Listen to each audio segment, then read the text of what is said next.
नमस्कार छात्रों, स्वागत है आपका आपकी इस यूट्यूब चैनल VNS लेक्चर में।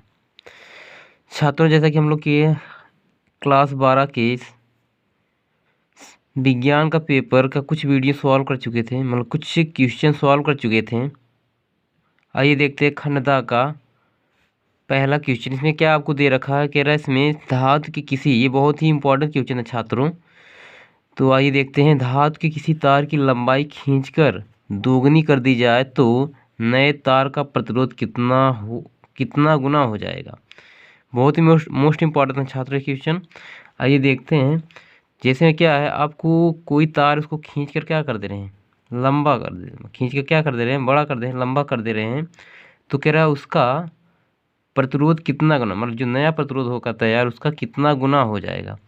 तो इसमें हम क्या करते हैं, मान लेते हैं, माना, इसको सॉल्व करते हैं छात्रों। माना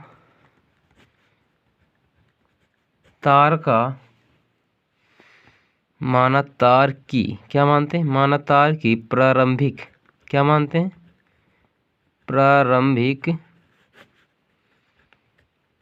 लंबाई L1 तथा त्रिज्या कितनी है, तथा त्रिज्या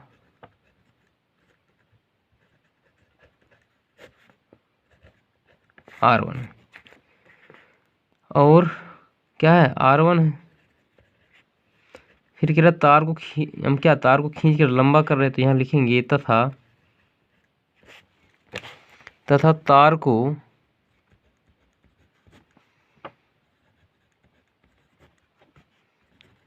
खींचने के बाद तार की लंबाई क्या हो जाती है, L2 हो जाती है। L2 तथा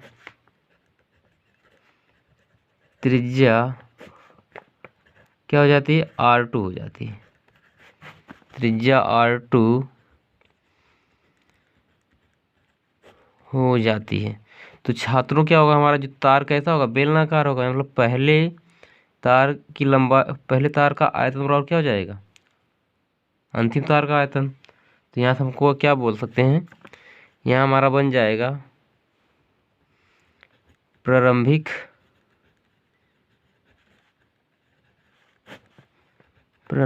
तार का आयतन बराबर नए तार का आयतन। तो तार हमारा कैसा होगा, बेलनाकार होता है। यहाँ से हमारा बन जाएगा पाई R1 स्क्वायर L1 बराबर हो जाएगा पाई R2 स्क्वायर L2 हो जाएगा। पाई से पाई आपका कैंसिल हो जाएगा। तो यहाँ से अगर हम क्या रेशियो निकालेंगे तो आप क्या बनेगा, L को इधर लाएंगे तो हो जाएगा आपका L1 बटे L2 बराबर R2 का स्क्वायर बटे R1 का स्क्वायर। छात्रों इसको आप क्या लिख सकते हैं, L1 बटे L2 बराबर क्या हो जाएगा आपका, हो जाएगा R2 बटे R1 का क्या होल स्क्वायर हो जाएगा। क्या हो जाएगा, होल स्क्वायर हो जाएगा। अब छात्रों जैसा कि हम जानते हैं क्या होता है, चालक के तार का प्रतिरोध कितना होता है, यहाँ से लिख सकते हैं, हम जानते हैं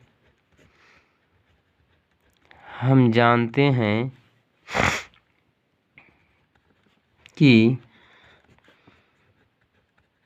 चालक के तार का प्रतिरोध कितना होता है, बताइए। चालक के तार का प्रतिरोध क्या होता है, आपको मालूम होगा ना। तो हम क्या करेंगे, चालक के तार का प्रतिरोध आपको मालूम होना चाहिए। कितना होता है, R बराबर होता है आपका ρL/A होता है। अब देखिए छात्रों, हम यहाँ से क्या कर सकते हैं, हम इसको लिख सकते हैं क्या, जो आपका ये है इसको हम बोल सकते हैं R प्रोपोर्शनल क्या L/A बोल सकते हैं, ये बोल सकते हैं। अगर ये R प्रोपोर्शनल L/A है तो इसमें क्या है आपका, इसमें आपका ये रो कांस्टेंट है, तो यानी इसको हम क्या इसको हम लिख सकते हैं। तो R1 के लिए कितना हो जाएगा, यहाँ से आपका R1 के लिए क्या बन सकता है, तो यहाँ से आपका बन जाएगा R1 बराबर L1/A1 हो जाएगा। क्या हो जाएगा, L1/A1। तो यहाँ से हमारा हो जाएगा R1 बराबर क्या हो जाएगा, L1/A1। और यहाँ से R2 बराबर क्या हो जाएगा, L2/A2 हो जाएगा। क्यों, क्योंकि ये तार की लंबाई है और ये क्या हमारा, ये तार का क्या है, क्षेत्रफल, मतलब अंतप्रस्थ काट का क्या है, क्षेत्रफल है। अब छात्रों अगर हम क्या कर दे, R1 में R2 से भाग कर दे तो आपका बन जाएगा R1/R2 बराबर क्या हो जाएगा आपका, यहाँ से बन जाएगा आपका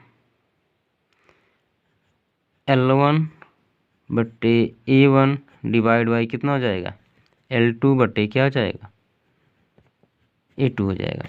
तो छात्रों को क्या होगा, इसका हमारा बनेगा फाइनल जो बनेगा यहाँ पे, इसका रेशियो R1/R2 बराबर क्या हो जाएगा आपका, L1, यानी क्या, A2 ऊपर जाएगा तो हो जाएगा L1/L2 गुणे में क्या हो जाएगा, A2 क्या हो जाएगा आपका, A2/A1 होगा। अब छात्रों तार के अंतप्रस्थ काट का क्षेत्रफल कितना होता है, यहाँ लिखते हैं, चूंकि हमारा क्या होता है, ए बराबर क्या होता है, एरिया होता है πr स्क्वायर, क्या होता है, πr स्क्वायर होता है। अब यहाँ से अगर हम क्या कर दें, यहाँ से हम लिख सकते हैं R1/R2 इक्वल टू कितना हो जाएगा, L1/L2 बराबर, अब हम क्या कर रहे हैं, इसका क्षेत्रफल निकालेंगे, मतलब दूसरे तार के अंतप्रस्थ काट का क्षेत्रफल निकालेंगे, जो नया तार आपका बना है। तो यहाँ से आपका क्या बनेगा, पाई A2 है ना हमारा, तो क्या हो जाएगा, पाई R2 का स्क्वायर बटे पहले तार का क्षेत्रफल कितना हो जाएगा, पाई R1 का स्क्वायर। तो पाई से पाई क्या कैंसिल हो जाएगा, आपका बनेगा R1/R2 बराबर क्या हो जाएगा,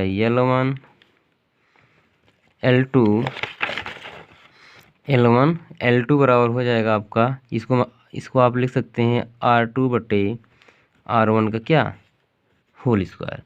अब छात्रों हमारा क्या है, यहाँ से ये मान लो समीकरण नंबर 1 था, कितना था, समीकरण नंबर 1 था। तो यहाँ से हम क्या कर दें, तो छात्रों यहाँ हमारा क्या, समीकरण 1 से यहाँ हम क्या लिखेंगे, समीकरण 1 से तो क्या बनेगा आपका, R1/R2 इक्वल टू कितना हो जाएगा, L1/L2। यहाँ हम क्या लिख सकते हैं, यहाँ पर हम लिख सकते हैं क्या, L1 गुणे में क्या लिख सकते हैं, L1/L2 लिख सकते हैं। तो छात्रों यहाँ से आपका क्या बन जाएगा, R1/R2 इक्वल टू क्या हो जाएगा, L1/L2 का क्या, होल स्क्वायर बन जाएगा। अब जैसा कि यहाँ पे आपको दे रखा क्वेश्चन में कि इसमें आपको दे रखा है कि ये तार की लंबाई, मतलब क्या है, यदि किसी तार की लंबाई खींचकर दोगुनी कर दी जाए, क्या कर दी जाए, दोगुनी कर दी जाए, तो नए तार का प्रतिरोध कितना गुना हो जाएगा। तो हम क्या कर रहे हैं, तो नया तार क्या हो जा रहा है, दुगना हो जा रहा है, मतलब खींच कर हम क्या कर रहे हैं, पहले वाले तार का दुगना कर दे रहे हैं। तो यहाँ से आपका क्या बन जाएगा, यहाँ से आपका हम यहाँ से देख लेते हैं, मतलब आपका क्या हो जाएगा, L2, मतलब क्या, नया वाला तार दुगना हो रहा है, तो हम क्या है, L2 बराबर हो जाएगा दुगना किसके, पहले वाले तार का। तो यहाँ से जहाँ हमारा क्या है, L2 है, वहाँ पर हम क्या लिख सकते हैं, यहाँ देख लेते हैं, यहाँ आपका बन जाएगा R1/R2 इक्वल टू L1/ और जहाँ L2 आपको क्या लिखना है, दोगुना, यानी L2 बराबर कितना है आपका, 2L1 आया, तो यहाँ हो जाएगा 2L1 का होल स्क्वायर हो जाएगा, L1 कैंसिल हो जाएगा, यानी आपका बनेगा R1/R2 बराबर, अब यहाँ क्या बचेगा आपका, 1/2, 1/2 का क्या है, होल स्क्वायर है, तो यहाँ कर 1/4 क्या हो जाएगा, 1/4 हो जाएगा। अब छात्रों यहाँ से हम क्या करते हैं, हमें कह रहा नया प्रतिरोध कितना गुना हो जाएगा, तो हम क्या, अगर इसको इधर कर दें, मतलब तिरिय गुणा करा दें, तो आपका बनेगा R2 बराबर 4R1 हो जाएगा। तो मतलब छात्रों जो नया तार का प्रतिरोध होगा कितना होगा, पहले तार का 4 गुना हो जाएगा। तो ये छात्रों क्या है, हमें आशा है कि आपको क्या, ये क्वेश्चन आपको क्या है, समझ में आए होंगे। और ये छात्रों क्या आपके बोर्ड की दृष्टि से क्या क्वेश्चन ही मोस्ट ही इम्पॉर्टेंट है।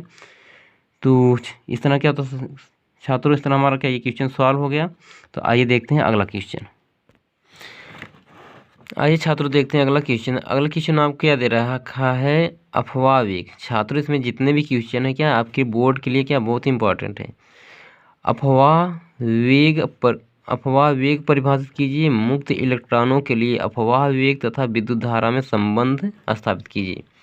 तो छात्रों आपको मालूम अफवाह वेग किसे कहते हैं, आइए इसको समझते हैं।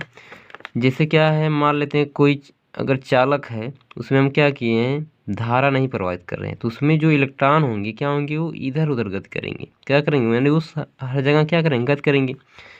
जैसे लेकिन हम क्या अगर उसको क्या विद्युत चालक को हम क्या करते, किसी तार से क्या करते हैं, जोड़ देते हैं, मतलब उसको हम क्या विभव दे देते हैं, तो क्या हो जाएगा, मतलब उसमें विद्युत धारा प्रवाहित करते हैं, तो वो क्या होंगे, उसके इलेक्ट्रॉन एक निश्चित दिशा में गति करते हैं।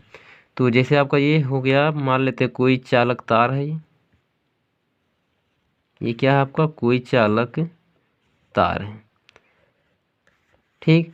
ये लेकिन क्या इसमें जो इलेक्ट्रॉन होंगे क्या होंगे, इधर उधर गति करेंगे। और मान लेते हैं इसकी लंबाई कितनी हो गई, एल हो गई। ये चालक तार इसकी लंबाई कितनी, एल हो गई। अब इसमें हम क्या करते हैं, अगर हम इसमें वी विभव की बैटरी से क्या करते हैं, इस चालक तार को जोड़ देते हैं, तो जो इसके इलेक्ट्रॉन होंगे छात्रों क्या होंगे, एक निश्चित दिशा में गति करेंगे। क्या करेंगे, एक निश्चित दिशा में गति करते हैं। तो हम मान लेते हैं इसको हमने क्या कर दिया, वी वोल्ट की बैटरी से क्या किया, इस चालक तार को क्या जोड़ दिया। ये आपका क्या हो गया, ये आपका प्लस है, ये क्या हुआ माइनस हो गया। हमने क्या किया, इसको वी वोल्ट की बैटरी से क्या इसको जोड़ दिया। अब जो इस क्या होगा, इसमें धारा क्या होगी, प्रवाहित होने लगेगी। अब जिसमें धारा प्रवाहित होगी, इसके इलेक्ट्रॉन क्या होंगे, इसके इलेक्ट्रॉन क्या होंगे, गति करने लगेंगे। यानी ये जो क्या इलेक्ट्रॉन होंगे इसमें क्या करने लगेंगे, गति करने लगेंगे। क्या करने लगेंगे, यहाँ पे इसके इलेक्ट्रॉन क्या होंगे, गति करने लगेंगे। तो आइए छात्र इसको हम देखते हैं। पहले अपवाह वेग किसे कहते हैं, तो इसी के हम क्या इसी डायग्राम के आधार पर हम क्या कर देते हैं, इसकी डिफिनेशन भी आपको बता देते हैं। जिसको हम कह सकते हैं, जब किसी चालक तार में क्या करते हैं, जब किसी चालक तार में विभवांतर दिया जाता है या विभवांतर दिया जाता है, तो विभवांतर देने के बाद जो इसके मुक्त इलेक्ट्रॉन होते हैं, क्या होते हैं, जिसके मुक्त इलेक्ट्रॉन होते हैं, वो क्या करते हैं, उसका जो औसत मान होता है, क्या होता है, उसका जो औसत मान होता है वही क्या कहलाता है, आपका अपवाह वेग कहलाता है। तो यानी इसको हम लिख सकते हैं, किसी चालक तार में, या लिखेंगे किसी चालक तार में विभवांतर देने के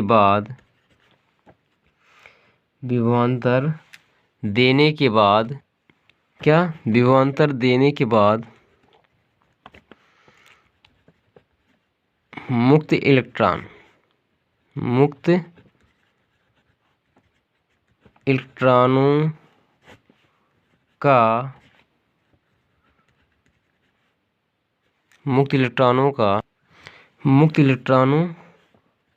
यहाँ क्या लिखेंगे, इसका वेग होगा छात्रों। तो इसका क्या करें, मानेंगे यहाँ पे हम क्या बोलेंगे, किसी चालक तार में विभवांतर देने के बाद मुक्त इलेक्ट्रॉनों के वेग का औसत मान, क्या वेग का औसत मान क्या कहलाता है, अपवाह वेग कहलाता है। क्या कहलाता है, अपवाह वेग कहलाता है। ये आपकी केस की डिफिनीशन हो गई। क्या हो गई, किसी चालक तार में विभवांतर देने के बाद मुक्त इलेक्ट्रॉनों के वेग का औसत मान ही क्या कहलाता है, अपवाह वेग कहलाता है। क्या कहलाता है, अपवाह वेग कहलाता है। अब छात्र इसमें अगला क्वेश्चन आपको बोल रहा है कि मुक्त इलेक्ट्रॉनों के लिए अपवाह वेग तथा विद्युत धारा में संबंध स्थापित कीजिए। क्या करिए, संबंध निकालना है। तो यहाँ से हमारा क्या हम मानेंगे, यहाँ से मान लेते हैं, माना चालक तार की क्या मानते हैं, माना चालक तार की लंबाई, क्या यहाँ पे चालक तार की लंबाई क्या मान लेते हैं, यल मान लेते हैं। क्या मान लेते हैं, यल मान लेते हैं। क्या होगा, चालक तार की लंबाई में टी समय में, टी समय में, टी समय में इलेक्ट्रॉन, टी समय में इलेक्ट्रॉन वीडी, क्या वीडी वेग से क्या करते हैं, वीडी वेग से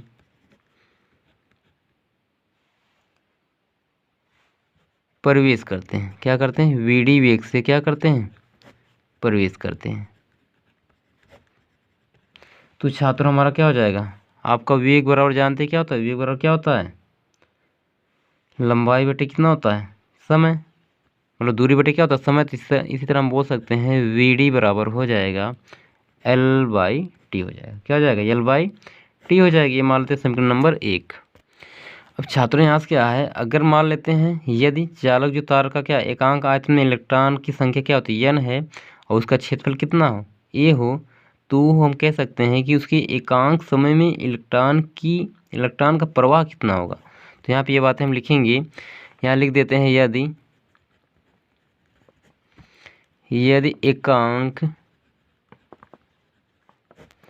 एकांक आयतन में, क्या लिखेंगे, यदि एकांक आयतन में इलेक्ट्रॉन की संख्या क्या हो, इलेक्ट्रॉन की संख्या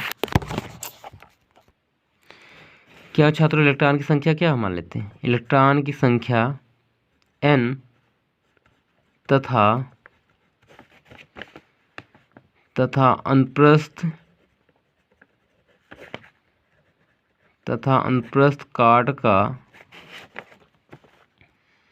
काट का क्षेत्रफल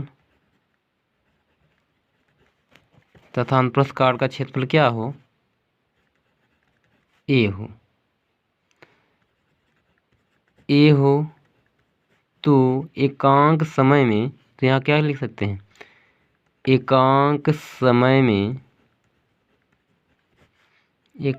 समय में इलेक्ट्रॉनों का प्रवाह क्या हो सकता है, इलेक्ट्रॉन का प्रवाह, यहाँ निकाल लेते हैं, इलेक्ट्रॉन का प्रवाह क्या हो जाएगा, NaVd, मतलब अनुप्रस्थ काट के क्षेत्रफल में क्या है, कितनी वेग से, Vd वेग से क्या कर रहे हैं, प्रवेश कर रहे हैं, किसमें, चालक तार में।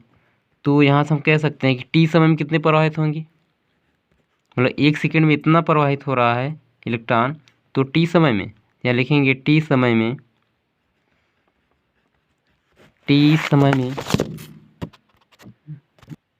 तो यहाँ पे क्या मान सकते हैं, यहाँ पे हम मान लें टी समय में, क्या मान लें, टी समय में अनुप्रस्थ के क्षेत्रफल में, यहाँ पे लिखें टी समय में ए अनुप्रस्थ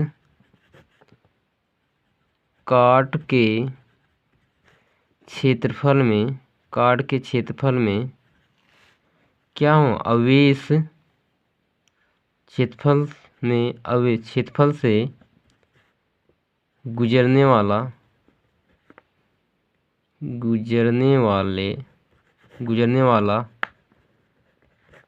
आवेश क्या हो, आवेश क्यू हो, क्या हो, आवेश क्यू हो,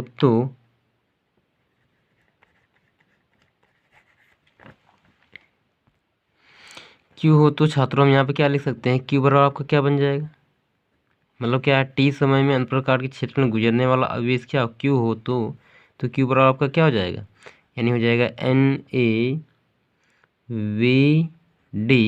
और यहाँ से क्या हो जाएगा आपका टी हो जाएगा, और कितने इलेक्ट्रॉन, और इलेक्ट्रॉन मान लेते कितना ए है, तो क्या हो जाएगा टी ए हो जाएगा।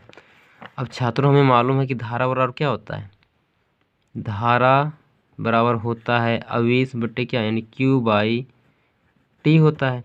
अब यहाँ से हम क्या लिख सकते हैं, आई बराबर क्या लिख सकते हैं, अब यहाँ से आवेश का मान कितना आया है, ये मान लेते हैं समीकरण नंबर 2 हो गया। क्या मान लेते हैं यहाँ से समीकरण नंबर 2। अब यहाँ से हम क्या करेंगे, अगर ये हमारा क्या आवेश का मान ये आया है, तो यहाँ से क्या हम जहाँ पे Q/T, यहाँ Q पे Q की जगह हम क्या लिख सकते हैं, इसकी वैल्यू रख सकते हैं। तो आपका बन जाएगा NaVdTe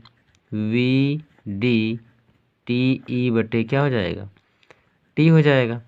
अब यहाँ से छात्रों हम क्या कर दें, यहाँ से T से T आपका क्या कैंसिल हो जाएगा, तो आपका बनेगा I बराबर हो जाएगा, यहाँ से I बराबर क्या बचेगा आपका, NaVd क्या हो जाएगा, VdE हो जाएगा। क्या हो जाएगा छात्रों, VdE हो जाएगा। अब छात्रों अगर हम क्या मान लें, जो अनुप्रस्थ काट का क्षेत्रफल क्या हो, नियत मान लें, और इलेक्ट्रॉन का भी मान क्या नियत कर दें, और जो इलेक्ट्रॉनों की संख्या उसको भी नियत कर दें, तो आपका क्या बनने वाला है, तो आपका बन जाएगा I प्रोपोर्शनल क्या हो जाएगा, VD हो जाएगा। क्या हो जाएगा, I प्रोपोर्शनल VD हो जाएगा। यानी मतलब हम कह सकते हैं कि इसका मतलब ये है, अगर हम इसको कह सकते हैं, अगर हम क्या कर दें, इलेक्ट्रॉन का वेग क्या बढ़े, तो धारा भी क्या होगी, इसमें धारा के मान में भी क्या हो जाएगी, वृद्धि हो जाएगी। तो छात्रों हम यहाँ से हम क्या, जो हमारा संबंध आएगा क्या आएगा, I बराबर आएगा VD आएगा। क्या आएगा, I बराबर VD आएगा। तो छात्रों इस तरह आपका क्या ये क्वेश्चन कंप्लीट हो गया। हाँ ये छात्रों देखते हैं अगला क्वेश्चन। ये छात्रों आपको क्या क्वेश्चन, क्या हर क्वेश्चन क्या 3-3 यानी लॉन्ग है ये क्वेश्चन क्या, इस पर आपको 3-3 नंबर मिलेंगे। तो आइए देखते हैं क्या कह रहा है। किसी धारावाही वृत्ताकार कुंडली के केंद्र पर उत्पन्न चुंबकीय क्षेत्र की तीव्रता का व्यंजक प्राप्त करना है। क्या करना है, व्यंजक प्राप्त करना है। क्या है, जैसे मान लेते हैं आपके पास कोई वृत्ताकार क्या हो गई, ये समझ लेते हैं थोड़ा सा फिगर के माध्यम से। ये आपका क्या है, वृत्ताकार क्या हो गई, कुंडली हो गई। क्या हो गई, R त्रिज्या वाले हम मान लेते हैं, यहाँ से आपकी क्या वृत्ताकार क्या हो गई, कुंडली हो गई। और इसमें क्या है, इस पर हमें क्या करना है, उसके केंद्र पर, यानी उसके केंद्र पर क्या, चुंबकीय क्षेत्र की तीव्रता ज्ञात करनी है। क्या करनी है, चुंबकीय क्षेत्र की तीव्रता ज्ञात करनी है। अब यहाँ छात्र मान लेते हैं, ये हमारा क्या है, ये कोई वृत्ताकार कुंडली हो गई। यहाँ से धारा अगर प्रवाहित करी तो यहाँ से क्या हो गया, ये निर्गत होगी। तो यहाँ से मान लेते क्या है, ये कोई बिंदु यहाँ A है, और ये कोई बिंदु A है, और इसकी अल्पांश दूरी मान लेते, ये आपकी क्या बिंदु A हो गया, ये बिंदु क्या हो गई, B हो गई। ये अल्पांश दूरी क्या मान लेते हैं, DL हो गई। क्या हो गई, DL हुई। अब इसका केंद्र यहाँ पे ये होगा, तो यहाँ से मान लेते हैं ये इसकी क्या होगी, त्रिज्या कितनी होगी, R हो गई। अब छात्रों अगर क्या, अगर ये वृत्ताकार कुंडली क्या अगर घूमेगी तो क्या इसकी चारों तरफ त्रिज्याएं क्या होंगी, समान होंगी। मतलब क्या करेगी, ऐसे अगर इसके इलेक्ट्रॉन क्या होंगे, घूमेंगे, तो किसकी केंद्र से क्या होगी, जो भी त्रिज्या होगी, जो भी दूरी होगी, कितनी होगी, समान होगी। क्या होगी, समान होगी। तो ये मान लेते क्या हो गई, जैसे यहाँ से ये घूमा, फिर यहाँ से ऐसे ये घूमेगा, ठीक है, तो इस पर जो एंगल बनेगा वो कितना होगा, थीटा का मान क्या होगा, समान होगा। तो आइए छात्रों हम इसको कैसे सॉल्व करते हैं देखते हैं। तो इसमें हम क्या कर लेंगे, मान लेंगे, क्या हमने माना, ये आपका O केंद्र वाला हो गया। तो यहाँ से मान लेते हैं, माना O केंद्र, माना केंद्र O, केंद्र O व R त्रिज्या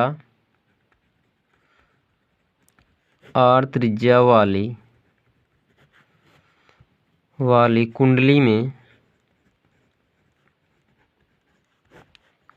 में I धारा, क्या I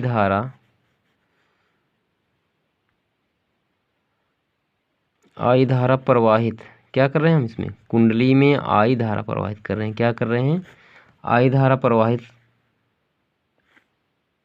हो रही। क्या लिखेंगे, मान लेते हैं हम केंद्र O व R त्रिज्या वाली कुंडली में धारा I प्रवाहित हो रही। क्या हो रही, धारा I प्रवाहित हो रही है।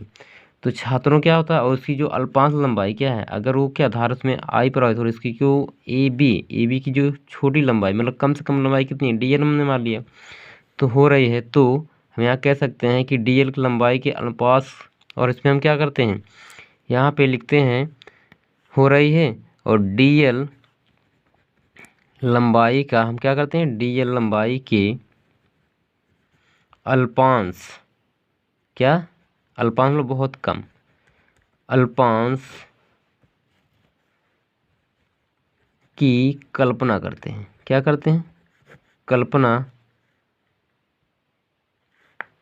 करते हैं। क्या करते हैं, कल्पना करते हैं। तो यहाँ से हम क्या कर दें, बायो-सेवर्ट का नियम क्या होता है, बायो-सेवर्ट के नियम से, बायो-सेवर्ट किसके नियम से, बायो-सेवर्ट के नियम से, बायो-सेवर्ट के नियम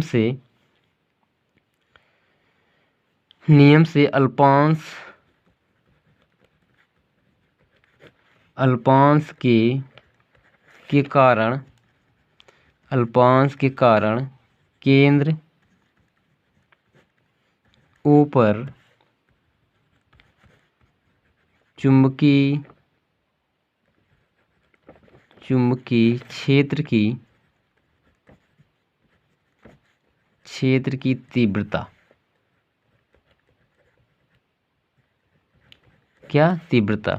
तो हम क्या करें, डीएल लंबाई की क्या अल्पांश क्षेत्र की क्या करते हैं, कल्पना करते हैं, तो उस पर क्या होगा, उसका अल्पांश विद्युत क्षेत्र की तीव्रता क्या बनेगी आपकी, हो जाएगी आपकी डी बी बराबर हो जाएगा म्यू 0 बटे क्या हो जाएगा 4 पाई इंटू क्या हो जाएगा I D L sine theta. तो ये क्या बायो-सेवर्ट का नियम था, बटे क्या होता है आर स्क्वायर होता है। अब यहाँ से हम क्या करते हैं, समीकरण नंबर एक मान लेते हैं। अब छात्रों यहाँ से हम क्या करेंगे, यहाँ से अगर क्या इसका एंगल जो क्या जितना भी एंगल बने कितना 90 अंश बन रहा है, कितना बन रहा है 90 अंश।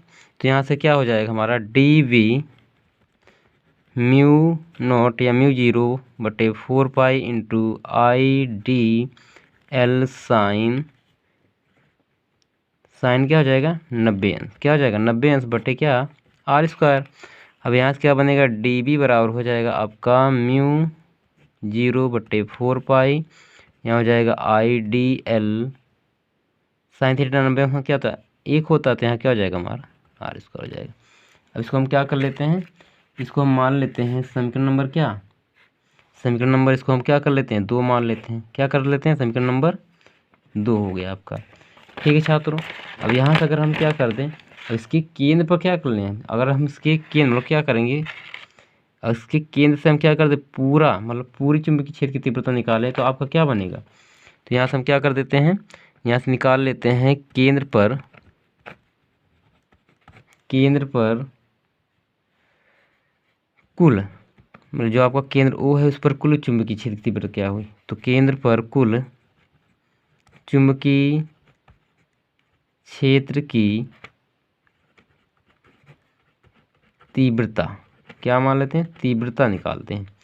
तो तीव्रता अगर निकाल ले तो हमारा क्या हो जाएगा B बराबर क्या हो जाएगा आपका समेसन डी बी होगा। तो जैसे हमारा क्या A से B पे था, A से B तक क्या था मतलब डी एल लंबाई थी, और यहाँ पे क्या चुंबकीय क्षेत्र डी बी। इसी तरह क्या करेंगे यहाँ से आएंगे तो हमारा यहाँ भी डी बी होगा, यहाँ भी डी बी होगा। तो हम क्या करते हैं पूरे डी बी का क्या निकालते हैं चुंबकीय क्षेत्र तो निकालते हैं।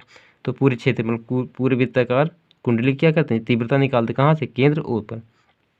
अब क्या करते हैं यहाँ से, तो यहाँ छात्रों आपका बन जाएगा B बराबर हो जाएगा आपका समेसन म्यू 0 बटे 4 पाई इंटू क्या हो जाएगा आपका आई डी एल हो जाएगा, क्या हो जाएगा आई डी एल बटे आर स्क्वायर। अब छात्रों अगर हम इसको और सॉल्व करते हैं तो आपका और अगर हम छात्र इसको सॉल्व करेंगे तो आपका क्या बनेगा, तो यहाँ से आपका बनेगा, तो यहाँ से आपका छात्रों बन जाएगा B बराबर हो जाएगा आपका म्यू 0 4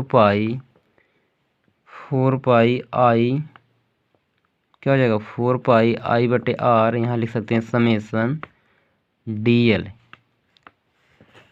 अब देखिए छात्रों ये जो क्या है आपका डी एल जो क्या है वो वृत्त के चारों तरफ की क्या है ये लंबाई है, तो यानी इसको हम बोल सकते हैं परिधि, यानी D L summation D L बराबर बोल सकते हैं क्या 2 पाई आर, क्या है ये परिधि है तो 2 पाई आर हो जाएगा।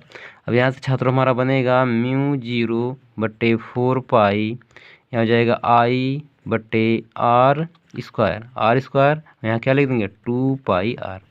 अब यहाँ से हमारा क्या हो जाएगा आर से कैंसिल हो जाएगा, तो आपका बनेगा B बराबर हो जाएगा म्यू 0 बटे 4 पाई, और यहाँ बचेगा I इंटू 2 पाई बटे आर हो जाएगा। तो छात्रों यहाँ से हमारा क्या आएगा, 2 पाई से क्या 4 पाई ये कटेगा तो आपका क्या बनेगा, यहाँ से b बराबर हो जाएगा म्यू 0 I बटे 2r, ये बनेगा। अब छात्रों अगर हमारा क्या, ये आपका क्या हुआ, विद्युत क्षेत्र की तीव्रता आ गई। अब अगर हमारा क्या है वहाँ पे, ये फेरों की संख्या कितनी है, n मान लिया जाए, तो यहाँ लिखते हैं यदि